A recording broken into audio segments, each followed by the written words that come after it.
Тэгш оролцоо хязгааргүй боломж хүүхдийн чуулган зохион байгуулагдлаа.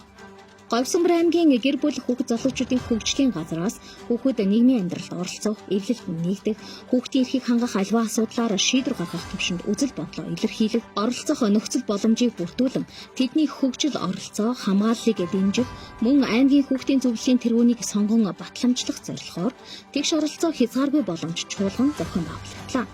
Чуулганд аймгийн ерөнхий боловсролын 5 сургуулийн болон политехникийн коллежийн төлөөлөл бүхий 70 хүүхэд оролцсон юм. Манай аймгийн хувьд нийт 7227 хүүхэдтэй. За эдгээр хүүхдээс бол одоо хүүхдийн хөгжил оролцоо, хөгжлийн хөтөлбөр, дуулан секцэд хамрагддаг 3000 орчим хүүхдүүд байна. Дуулан секцүүд ерөнхий боловсролын сургуулиудын одоо дэргэд хичээлэлдэг. Тиймээс энэхүү одоо хүүхдийн хөгжлийг дэмжих, хүүхдийн хөгжил оролцоог идэвхжүүлэх одоо энэ орчныг бүрдүүлэх хамгийн одоо чухал зүйл бол хүүхдийн хөгжлийн ордонтой болох юм ажил байна. Хилэлцэн олон асуудлаас хүүхдийн хөгжлийн ордонтой болох нь нэн тэргуунд шийдвэрлэх ёстой хамгийн чухал асуудал гэдгийг хүүхдүүд төдийгүй аймгийн засаг дарга бөгөөд хүүхдийн төлөө зөвлөлийн тэргуун Батсуур бүлийн зөвшөөрч ажил хэрэг болгохын төлөө хичээн ажиллахаа илэрхийлсэн.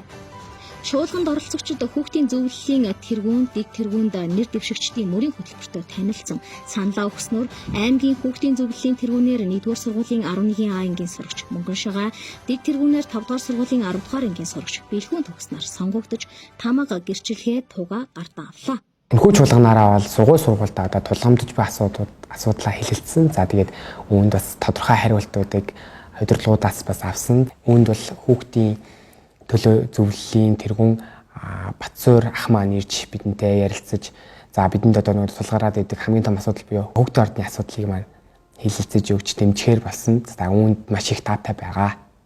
Чуулганаас гарсан саналуудыг эрэмлэн нэгтгэж бусад холбогдох байгууллага албан тушаалтнуудад хөрвүүлж ажиллана гэдгээ Говьсонбор аймгийн гэр бүл хүүхэд залуучуудын хөгжлийн газрын дарга Оюун Бэлэг илэрхийллээ.